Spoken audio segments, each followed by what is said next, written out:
ప్రపంచ యాత్రికున్నాని తనకు తానే డబ్బా కొట్టుకుంటా దేశాల పొంట దేశదిమ్మరవులు తిరుగుకుంటా యూట్యూబ్లో వీడియోలు పెట్టుకుంటా తిరిగే యూట్యూబర్ అన్వేషు ఇన్స్టాగ్రామ్ యాప్ నుంచి తీసేస్తే ఇప్పుడు అది ఉంటే ఎంత పోతే ఎంత అది నాకు ఈకతోని సమానమని అంటున్నాడట.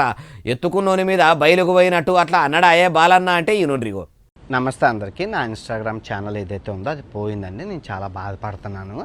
అంటాననుకున్నారా బత్తాయిలు రూపాయి దాని ఇన్స్టాగ్రామ్ ఉంటైతే పోతే ఇట్టిన ఈయన ఇక మస్తుగానే అన్నాడు మొత్తం ముచ్చటి నుండి.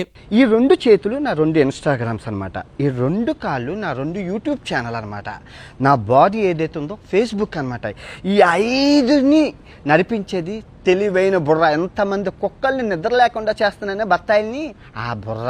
మరి ఇప్పుడు ఈ కుక్కలను బత్తాయిలను నిద్ర లేకుండా చేస్తున్నాని అంటున్నది ఎవ్వలను. అయినా ఇట్లా ఇన్స్టాగ్రామ్ పోయిందని చెప్పుకుంటా అది ఈక గీక అంటే అయ్యా యూట్యూబ్ ఛానళ్ళ పెబ్బలు కూడా ఇసొంటి బట్టెవాయి మాటలు మాట్లాడేటోళ్లను బాగా చూసుకుంటారా ఎట్లా? దేశం గురించి ధర్మం గురించి తప్పుగా మాట్లాడితే పైకమిచ్చి వ్యూస్ ఎక్కువ వచ్చేటట్టు ఏమన్నా చేస్తారా ఎట్లా? అయినా ఇన్స్టాగ్రామ్ ఒక్కటి కదా, యూట్యూబ్ కూడా రెండు పోతే అప్పుడు ఏం ఈకలు వీకుతాడు? మరి కోడి మీద బొచ్చు గిట్లా వీకుతాడా లేకుంటే ఇంకేమన్నా చేస్తాడో? ఇట్లా దేశదిమ్మరులే దేశాలు తిరుగుకుంటా మాతృభూమికి మచ్చ తెచ్చే వీణాసొంటోనికి సోషల్ మీడియాలో ఎసొంటి అకౌంట్లు లేకుండా చేస్తేనే మంచిగుంటదని ఇప్పుడు చాలా మంది వీడియో కింద కామెంట్లు పెడుతురట. అయ్యా తెలంగాణ పోలీసులారా, మురక చూసి దొరకబడతారనే పేరు ఉంది మీకు.